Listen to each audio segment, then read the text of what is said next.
Okay, so today I'm going to address a question about leash training and behavioral issues with a 1-year-old. So when your dog is 1 year old and they are still not leash broke and they are tugging on their leash, okay, and they're hurting you in the process, they're being aggressive.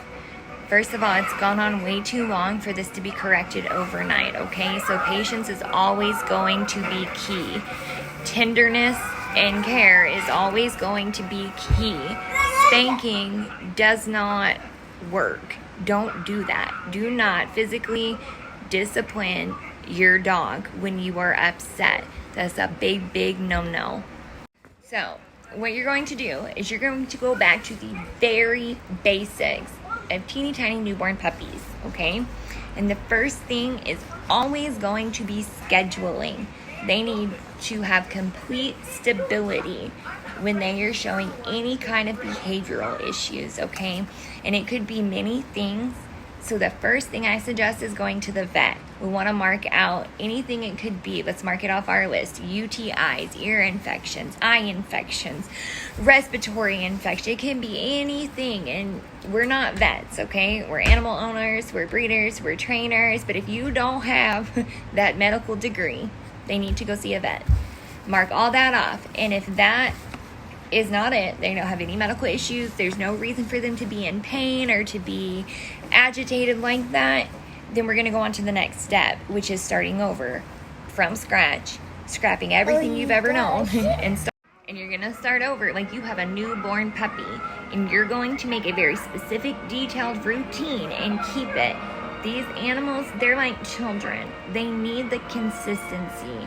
And if you're not staying consistent and doing the exact same things at the exact same times every day and staying consistent in the way that you correct them, then you're just wasting your time here, and they're only going to proceed to get more aggressive.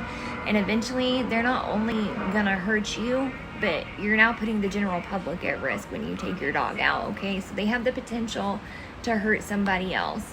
So the schedule, you're going to say they eat at 5 every morning, 5 a.m. Get them up, feed them.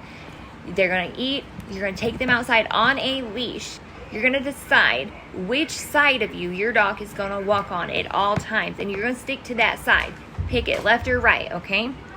When you heel or you pause, your dog should be heeling and pausing at your feet at the exact same time. So when you start leash training, it's going to start with picking a side. Your dog needs to be run out every day. Walk with them, run them, let them run in a contained area. They need to let their energy out after being cooped up all night. Having so much built up energy and not having the human interaction or attention they need is what leads to destruction of property. So, like, not my bulldogs, but several that I have brought for boot camp boarding. They are left in their crates all day. Their owners don't come home and run them out. And they're chewing up baseboards. They're chewing up couch foots. They're chewing up the wall itself. That's the kind of aggression and built up energy that needs to be worked out, okay? You can hang ropes from a tree, attach some balls to them. You can put a frisbee on the end of a rope toy. Whatever it is, run them in circles, run with them. Exercise is great for you too. So in the morning after they eat, you run them out, give them some exercise, right? Then go get ready for work, drink your coffee, whatever it is, let them be with you while you get ready. When you leave your house, anytime you leave, crate them. I know a lot of people do not like crate training, but if your dog is being destructive and aggressive, they need to have their own quiet, dark space. A garage, make sure it has heat and air, okay? A spare bedroom, whatever it is, you guys, they just need their own quiet, dark spot to calm down in, okay? Just like people, sometimes they need some me time. So you're going to start with crate training. Crate training is not a punishment. So then you're going to go to work. You're going to come home, and the first thing you're going to do is let them outside to go to the bathroom on a leash on the same side you took them out on in the morning. They're gonna go potty, you're gonna give them some love. If you need a minute for yourself when you get home, that's fine. Put them back in their crate for 20 minutes. Then you're going to get them out. And every night, you're going to work with them. Sit, stay, lay down. Walk with them in the evenings too. I know sometimes it's too hot, especially if you have bulldogs or something like that. Put them on a leash and walk them around your house. You are an animal owner. This makes you the adult. This makes you the parent, okay? And sometimes as parents, we have to get creative to do what is best for our fur babies. I personally use a dog whistle to train for those commands when they're under 6 months. I also train with hand signals. We use core foundation training words. One of them is easy. Okay, all of my dogs, they know that easy means to calm down. They are being too rough. Sometimes they are so big, they just don't realize how big they are. And they just missed you and loved you so much that they just cannot contain their joy and excitement to see you. So easy is one of our core words. Good boy, good girl, that's right. Those are core words that we use. Heel is one of the first ones that we teach. Shake, roll over. My dogs sing and dance. And that's just because I do. When my dogs misbehave, because y'all are asking about discipline, and they do something, say they jump on me, the first thing I do is correct them. Down. Down. And I will put my hand up and push them down. Now, if they have jumped on me or somebody else, they are then made to sit. If your dog does not sit, what I do is I get on their level, which most of the time I would tell you not to get on their level. But when you are handing out discipline and correcting behavior, it's best to be right on their level as long as they aren't being aggressive. So I'll get down, I'll push them down. I will rub their heads and rub their backs and then slowly push their hiney down. Mama said sit. It's okay. They need some reassurance, right? Because anytime any of us mess up, we get anxious and nervous. Another thing that I do when I'm correcting behavior, say they jump on me, I carry these little calm squeakers in my pockets, in my purses, everywhere. Car doors, they're all over my house. So every time they do something they're not supposed to do, they jump on me. I say, down. And then I squeak it at them because they know when they hear that squeaker that they messed up.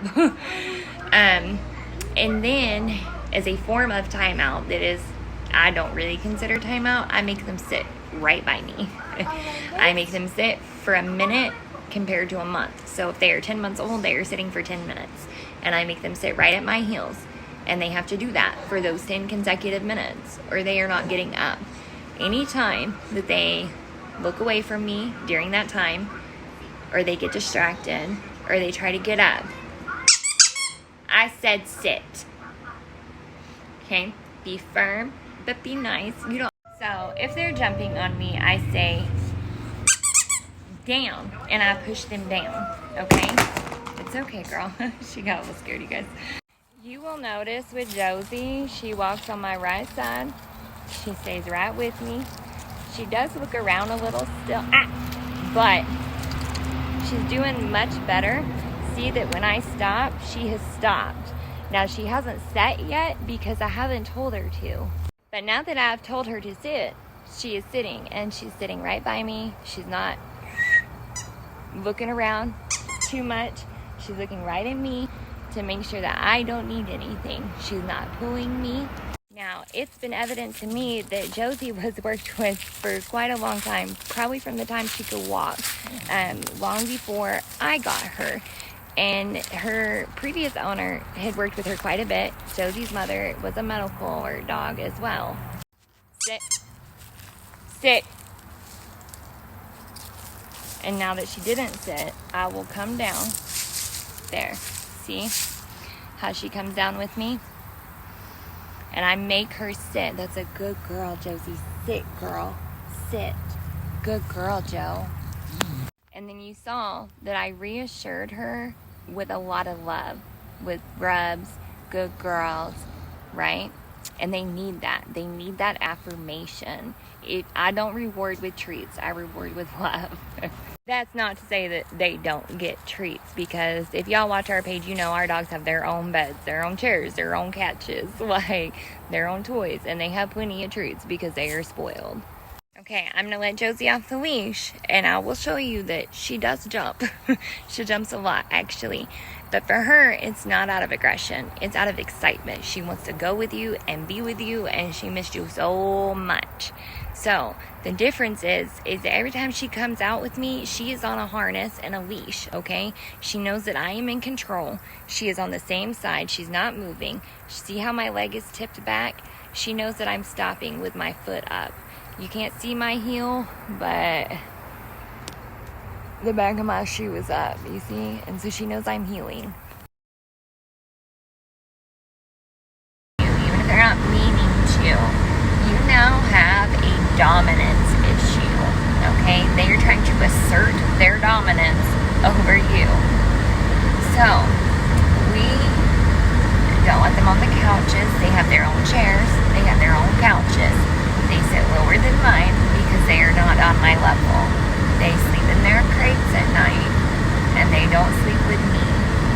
I mean, while I'm watching TV, or I'm just snoozing or something, sometimes I will let them.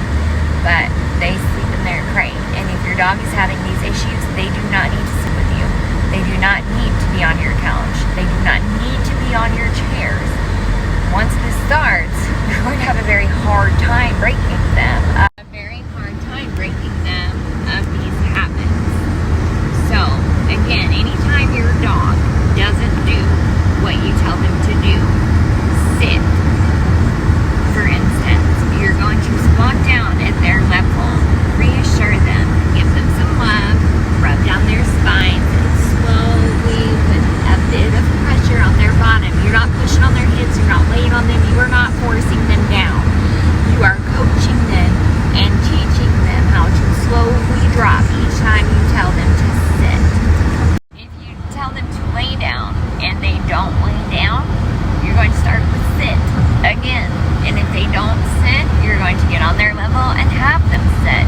And then when they do sit for you, after you do what I just told you to, then you're going to give them some praise and some love. That's a good boy. That's a good girl. Oh, you're such a good listener. Yes, you are. Yeah, just like that. Then, what I do is I rub upwards and I slowly just put a little tiny pressure, the weight of my arm, not my body, not my full strength, on their heads and their necks. If that doesn't work, doing this upwards, then I sit all the way down on my bottom and I will pull their legs slowly, their front legs out, if they are already sitting. And when they do that, I then blow the whistle, lay down, lay down. And I continue to repeat the command that I have given them that they have failed to adhere to many, many times. And then I praise them. Then they get up and they do it again until they do it. And that's just that. You don't need to scream at your dog. You don't need to yell at your dog. You don't need to spank your dog. I personally like the squeakers. They're loud. They're attention getters, right? And if they're looking away, if they're pulling, if they're jumping, if they're doing whatever, it is an attention getter. And their ears are much more sensitive than ours. High frequency remote bars work great for this same thing if you don't want a squeaker. Now, a dog whistle, you guys. You are not going to blow a dog whistle to teach your dog no. That's not how it works. A dog whistle can be turned to several different levels, screwed in and out, and that makes the pitch a different sound every time. So on the dog whistle, when it adjusts, it's just a long whistle. I'll show you guys one when I get home. There's a thread on it like you're screwing something in, okay? Each thread line is a different high frequency noise, okay? Each thread line I have marked with a different Sharpie. And then I have a color board. Blue is sit. Red is lay down. Yellow is shake. Orange is roll over. This is just basics when we first get started. None of my dogs use a whistle anymore. They don't need to know which tone is which anymore. And they all respond to hand signals now, because when I was giving them high frequency signals from the whistle, I gave hand signals. And I will show you what hand signals I use in one of our next videos. This video is getting a little long, you guys. There's so many questions you guys have. So many questions you guys have, and so many of you, and just one of me. So you can continue to message your questions or put them in the comments, whatever you want. Everybody seems to like to private message. So I don't get to all of them sometimes, you guys, and I'm sorry. We live a very busy, hectic life right now with multiple dogs and kids and businesses, etc. And so it's just a lot, but I will help any way that I can, you guys. If you're having a specific aggression issue and it's been going on a year and these tips and tricks are not working, you need to hire a trainer. Your dog has no respect left for you, and somebody else is going to have to teach it to them. They have several board and train camps. There are 14-day boards, 14-day boot camp boards. They will be staying with the trainer for those 14 days. Board and trains are expensive, yes.